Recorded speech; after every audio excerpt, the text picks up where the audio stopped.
दोस्तों नमस्कार, मैं IP गुप्ता।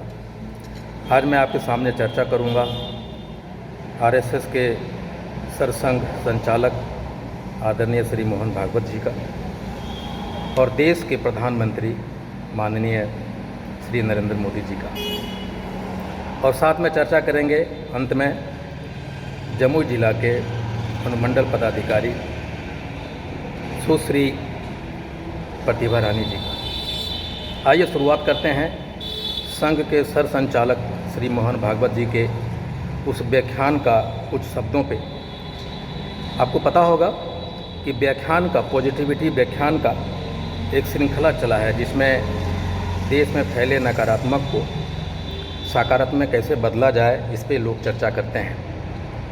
यानी एक तरह से माइंड वॉश करते हैं हमारा और आपका। आदरणीय श्री मोहन भागवत जी के व्याख्यान को मैंने पूरा सुना। उसमें अच्छी बात यह है कि उन्होंने ये माना है कि देश विकराल परिस्थिति से गुजर रहा है, और उन्होंने ये भी माना है कि इसके लिए हम खुद स्वयं जिम्मेदार हैं। उन्होंने कहा कि जब पहली लहर आई और उसके अंत में हम कितने लापरवाह हो गए। उन्होंने कहा क्या जनता, क्या प्रशासन और क्या शासन, सब लापरवाह थे। मैं उन्हीं क्या जनता, क्या प्रशासन और क्या शासन, उनके जो ये तीन शब्द हैं उन पे मैं चर्चा करना चाहता हूँ। यानी लापरवाह कौन हुए? पहले उन्होंने जनता को दोषी ठहराया, फिर उन्होंने प्रशासन यानी जिला के जो प्रशासन होते हैं उनको दोषी ठहराया। बाद में वो कहते हैं अंत में क्या शासन, शासन का मतलब सरकार है, भारत सरकार, राज्य सरकार। मुझे इसी शब्दों पे कुछ कहना है। जनता इसलिए लापरवाह हो गई कि प्रशासन लापरवाह हो गया। प्रशासन इसलिए लापरवाह हो गया क्योंकि शासन यानी सरकारें लापरवाह हो गई। लापरवाह आखिर कैसे हुए हम? जब देश का प्रधानमंत्री कहता है कि हमने कोरोना पे विजय पा लिया है, हेल्थ मिनिस्ट्री कहता है कि कोरोना को हमने हरा दिया है और कोरोना के अंतिम चरण में हम लोग पहुँचे हैं हराने के, तो भला क्यों राज्य सरकारें लापरवाह नहीं होगी? क्यों प्रशासन लापरवाह नहीं होगा? और हम लापरवाह इसलिए होते हैं कि जब शासन प्रशासन लापरवाह हो जाता है तो स्वाभाविक है जनता तो लापरवाह होगा ही। इसलिए श्री संघ संचालक महोदय से हमारा ये अनुरोध होगा कि आप भारत सरकार के कस्टोडियन हैं और इस बात को आप समझें सर। प्रधानमंत्री और स्वास्थ्य मंत्री देश का जब कहता है कि हम कोरोना का हरा चुके हैं तो राज्य सरकार तो लापरवाह होगी, प्रशासन लापरवाह होगी, और जनता तो खैर आपको और हमको यानी सरकारें को देख के चलती है।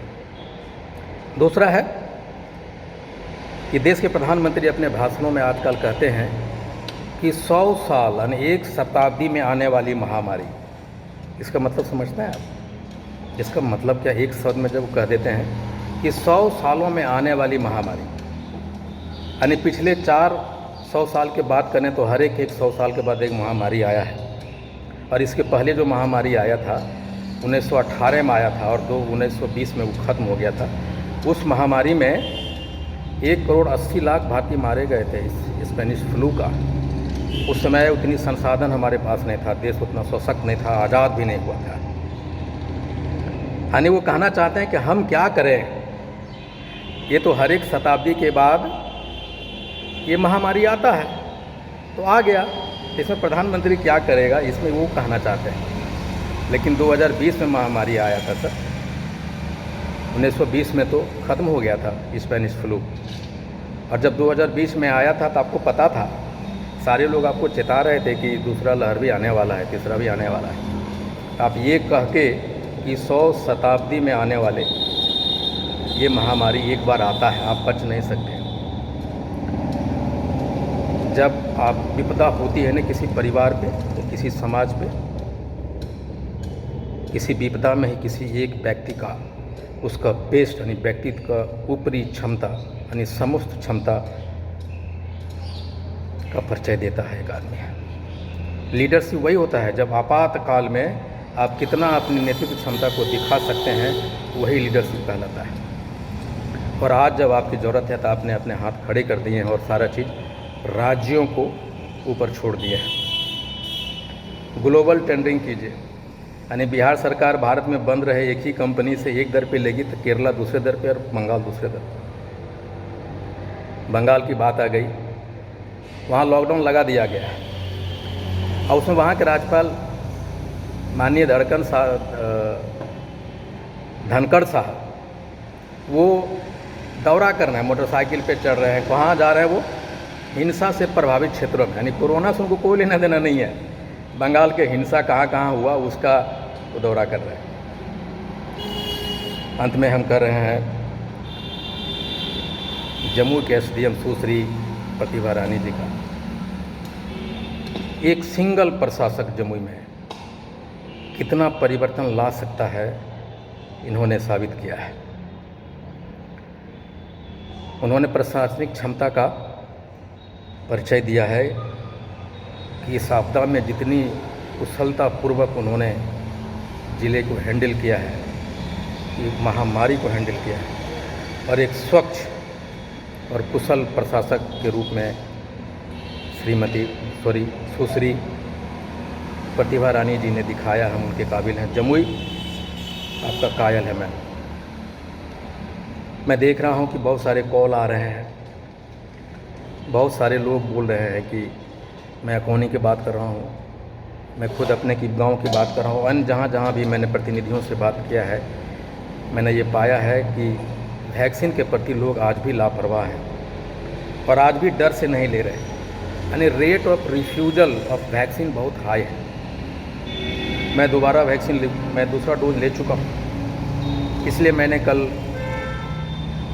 एसडीएम जम्मू को एक पत्र लिखा कि आप मुझे इजाज़त दें कि मैं वैसे क्षेत्रों को दौरा कर सकूं जहां पे रिफ्यूजल रेट बहुत हाई है, लोग वैक्सीन के प्रति डर रहे हैं, मैं जाके जागरूकता वहां फैला सकूं। मैंने उनसे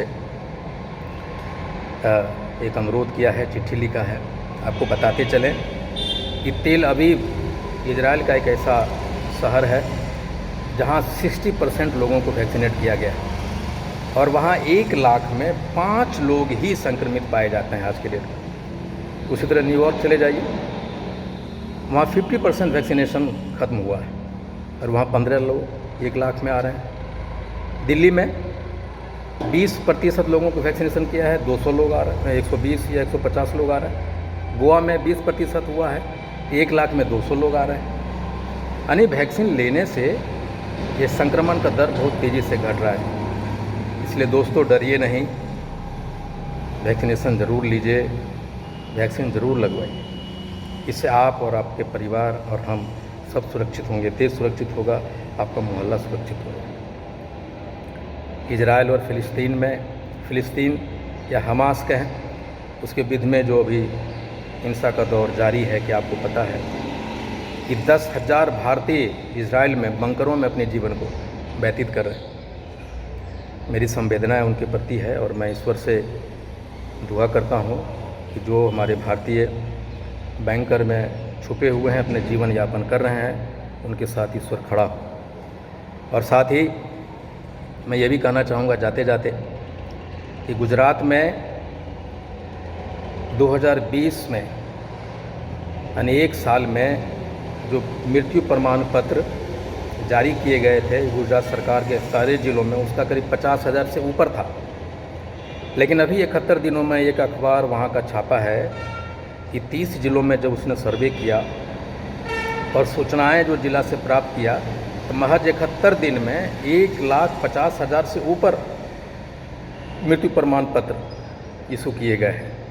और जबकि सरकारी डाटा कहता है कि 4,500 से ऊपर मात्र कोरोना से मृत पाए गए। आखिर इतना जंप जो है मृत्यु दर में कैसे आया? किसी चीज़ को छिपाने से समस्या का हल नहीं होता। समस्या को सामने लाइए और उससे लड़िए, और हम और आप सब मिलकर लड़ें देश की इस महामारी में।